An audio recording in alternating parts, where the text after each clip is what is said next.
जीव को झूठ कभी नहीं कहा करूं, पर धन वनिता पर न लुभाऊं, संतोष सामृति पिया करूं।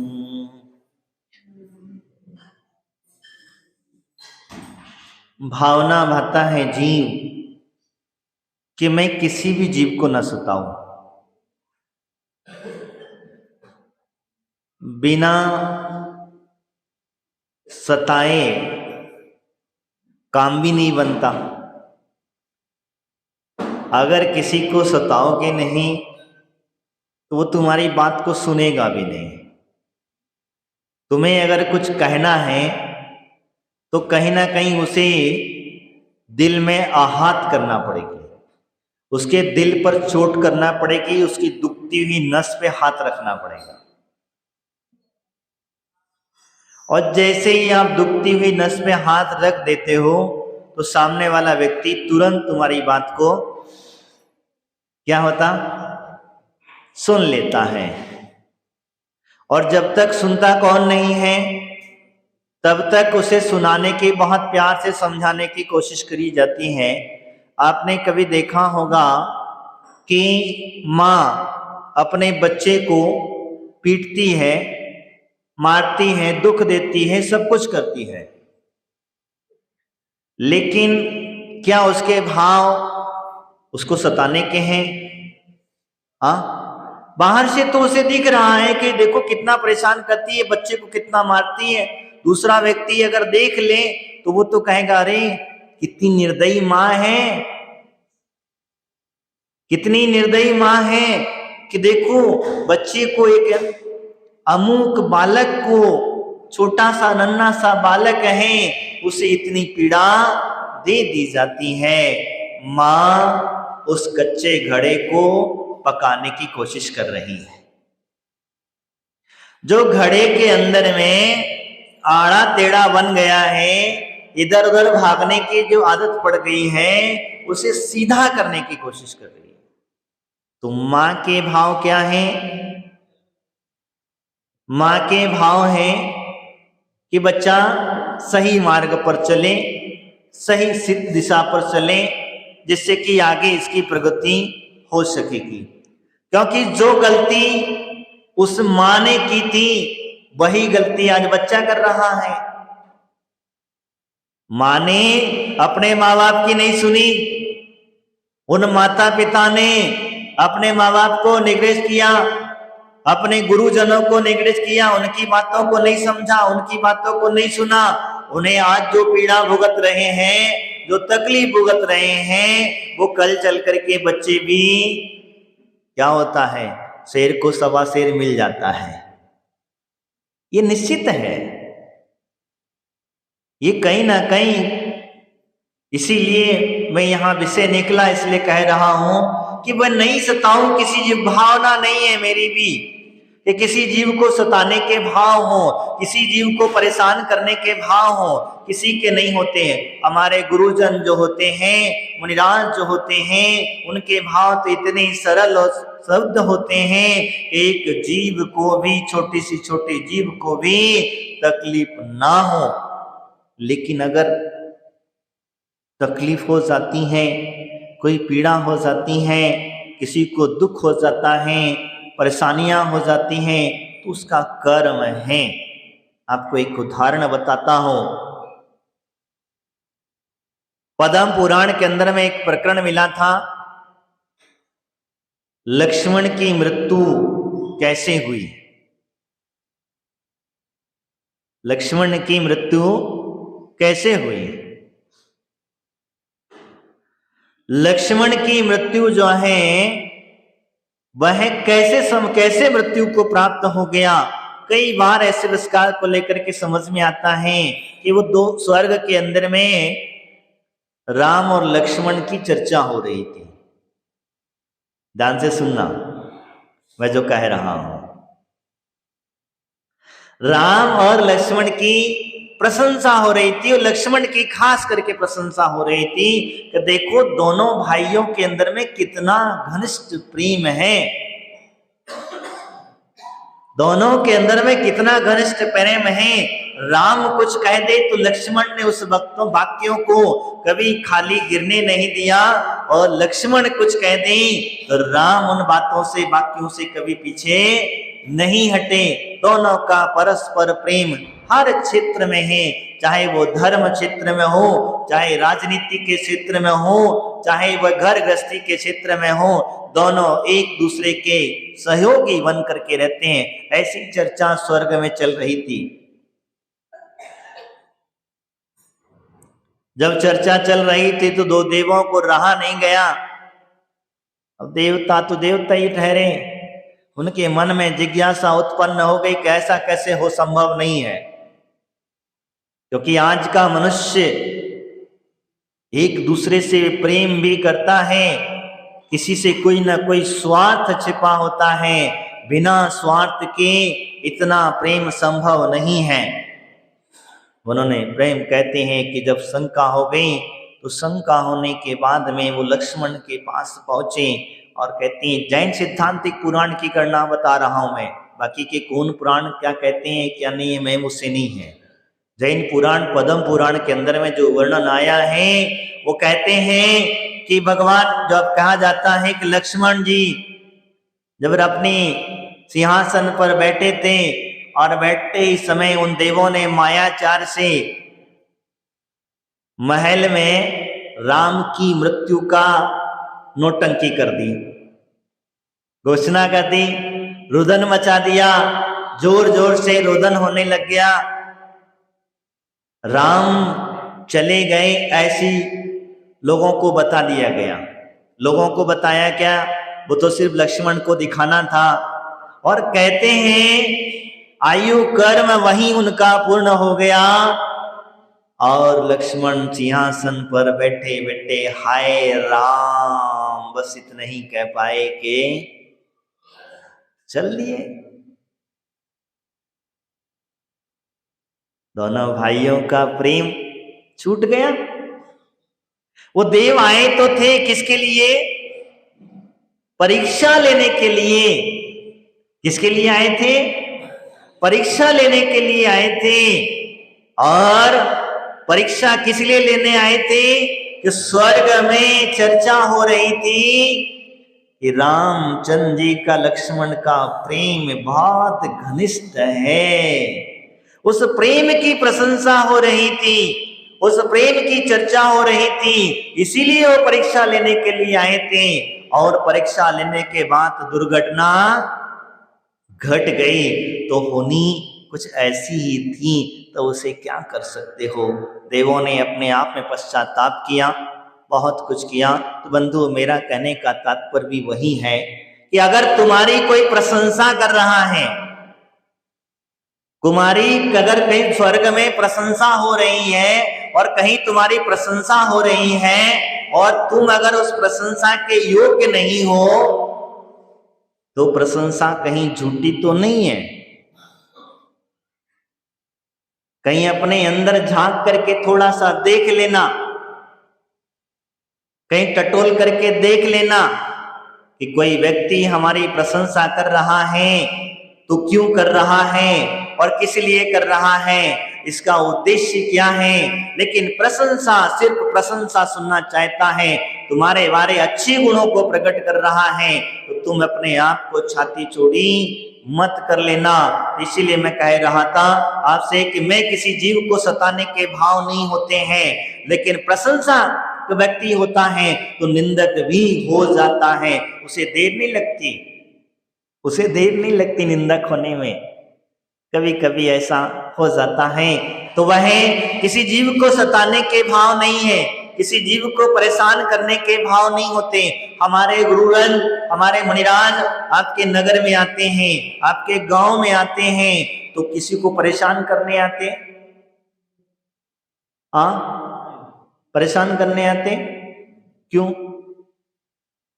भाई, तुम्हारे गांव की प्रशंसा सुनी, धर्मात्मा है इसीलिए तो मुनिराज आते हैं। क्यों आते हैं, भक्तिवान लोग हैं इसीलिए मुनिराज आते हैं। किसी को तकलीफ देने आते नहीं। और अगर वही श्रावक अगर मुनिराज के आवागमन को तकलीफ समझ ले तो फिर क्या करना, फिर बताओ क्या करेगा। हाँ, आज वर्तमान में यही होता है। महाराज अगर आ जाते हैं तो ऐसा लगता है कि ये महाराज कब जाएं, जल्दी जाएं। और सबसे ज्यादा तकलीफ पता है किसको होती है? आप लोगों को नहीं होती, सामान्य श्रावक को नहीं होती है।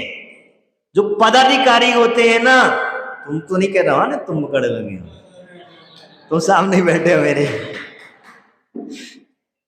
जो पदाधिकारी होते हैं ना, वो पदाधिकारियों को ज्यादा तकलीफ होती है।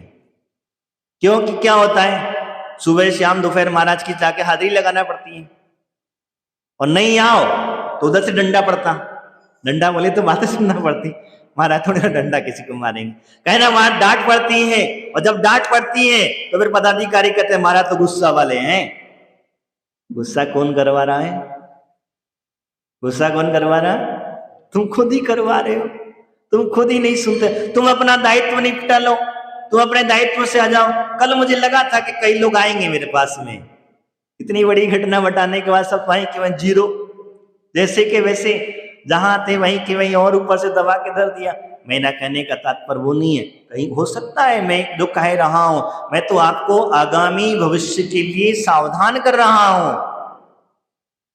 आगामी भविष्य आपका सावधान कर रहा हूं।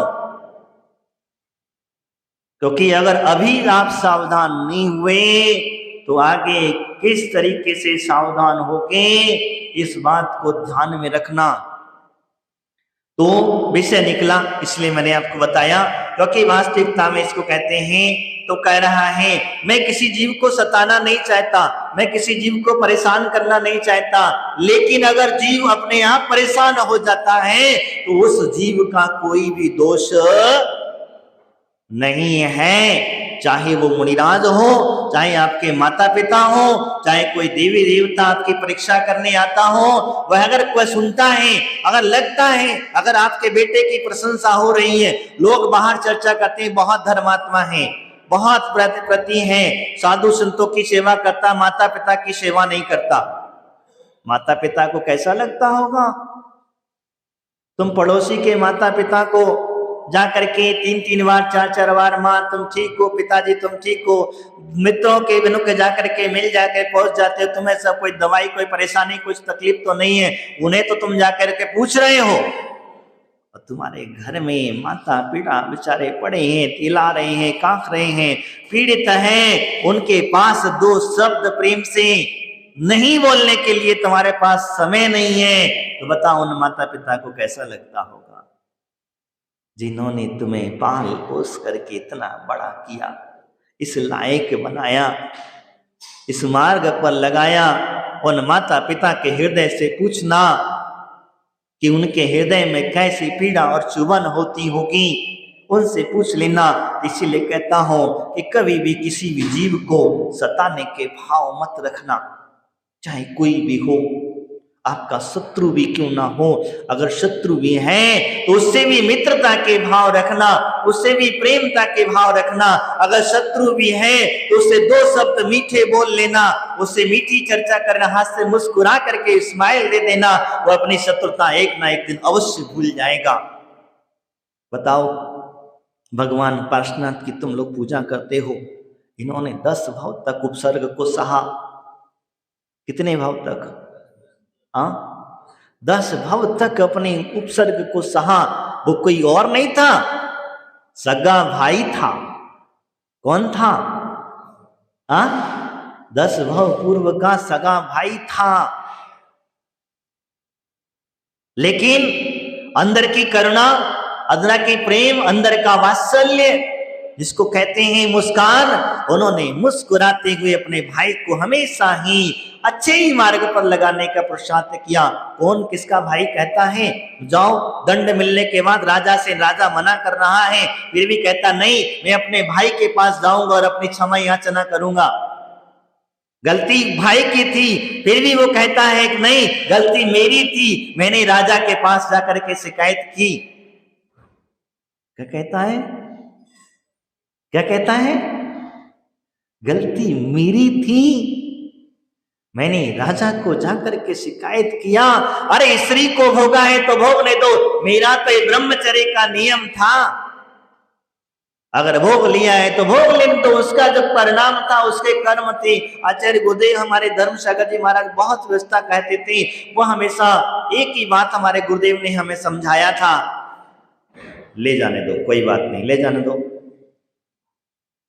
उसके भाग्य का था ले गया वो गुरुदेव हमें हमेशा, और हमें नहीं गुरुदेव को बताया था, गुरुदेव हमें बताते थे, विपुल सागर जी महाराज जो थे कहते थे, गुरुदेव हमेशा कहते किसी जीव को सताने की जरूरत नहीं है, किसी जीव से कुछ कहने की जरूरत नहीं है, तुम तुम्हारा कार्य करते रहो, तुम्हारी भक्ति अगर ये करेगा, तुम्हारी भक्ति अगर श्रावक करेगा तो वो अवश्य तिर जाएगा, और नहीं करेगा तो क्या होगा, पड़ा रहेगा।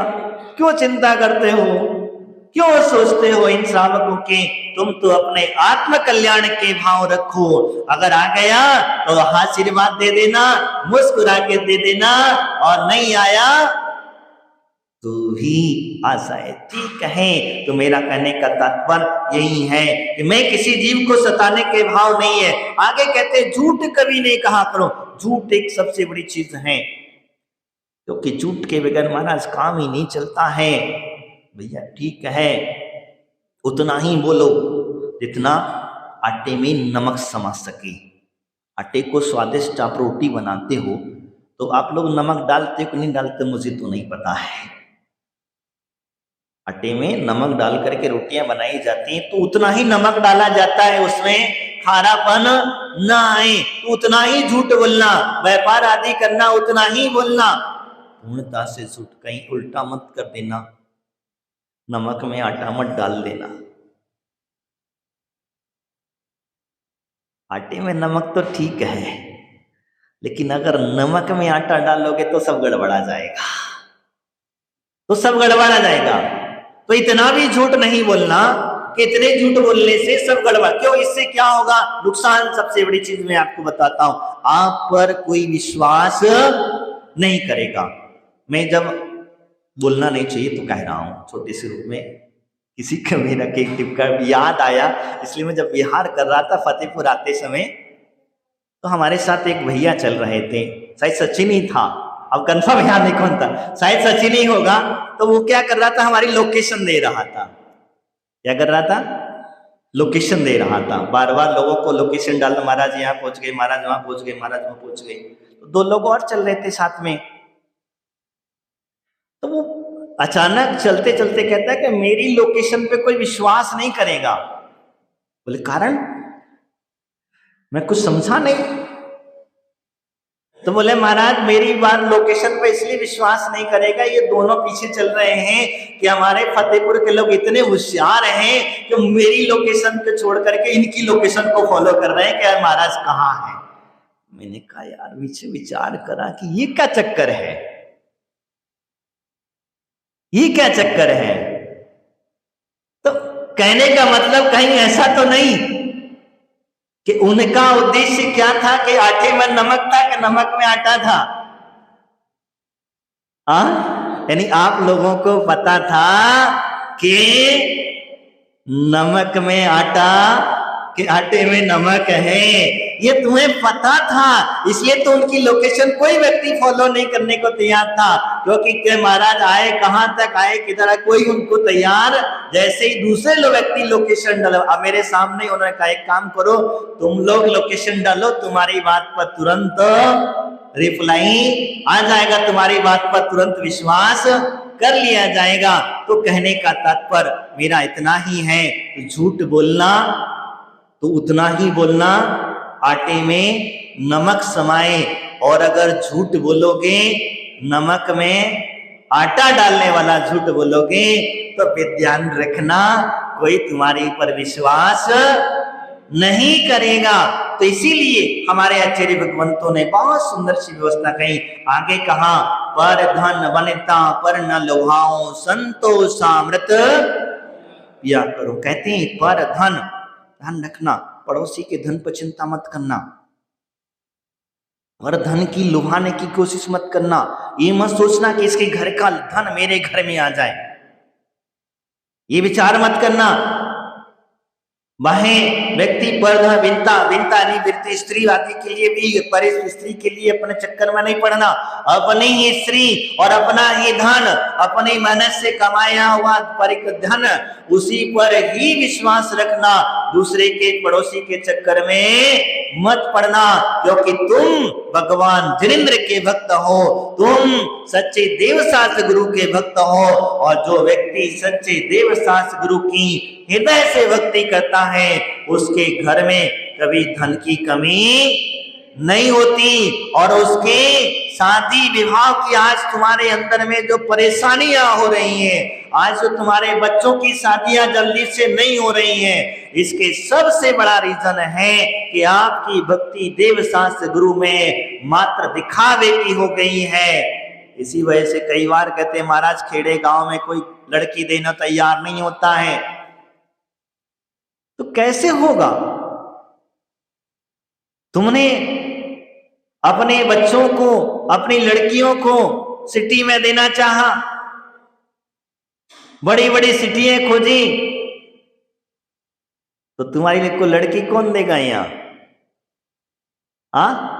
कौन देगा? कोई देगा? तो तुम्हारे भाव लंबे हैं तो लड़की वालों के तुमसे और ज्यादा लंबे हैं,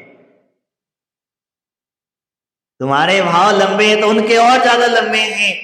तो हमें अपने बच्चों को संस्कार ऐसे देना कि बेटा सिटी में रहो चाहे गांव में रहो, लड़का संस्कारवान होना चाहिए, लड़का धर्मात्मा होना चाहिए, लड़का देवशास्त्र गुरु की भक्ति करने वाला होना चाहिए। अगर सच्चा देवशास्त्र गुरु का भगत होगा तो उसे किसी प्रकार की परेशानी नहीं आएगी। वो कहीं भी चला जाए, किधर भी चला जाए।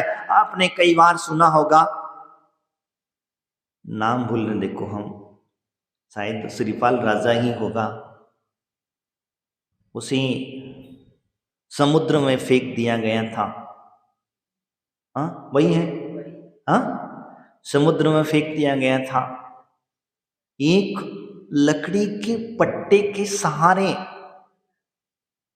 किसके? एक लकड़ी के तख्ते के सहारे, वो भी समुद्र के अंदर में लकड़ी का तख्ता कैसे मिला? सबसे बड़ी बात तो ये और होती है कि समुद्र में फेंकने लकड़ी का तख्ता, वो लकड़ी के तख्ते के जिसमें हिंसक जीव इतने सारे भरे हुए हैं कि वहां से बचना असंभव है। वो जीव किनारे लग जाता है।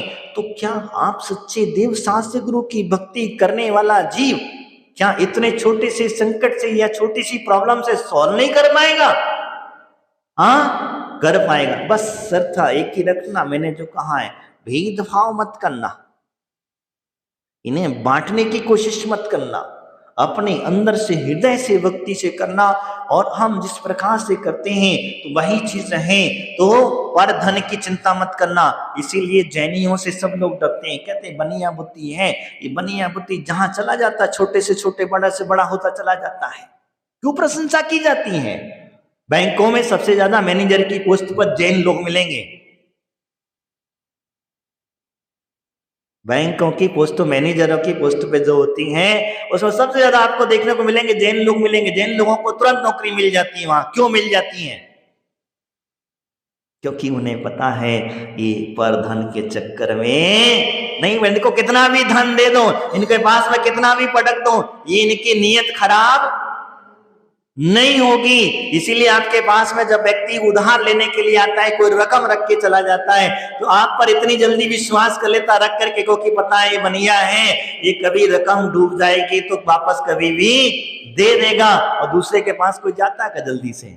विश्वास करता क्या? तो डंडे के चोट पर ले लेगा, छुड़ा लेगा, कुछ भी करेगा, खड़क जाएगा, डकर जाएगा।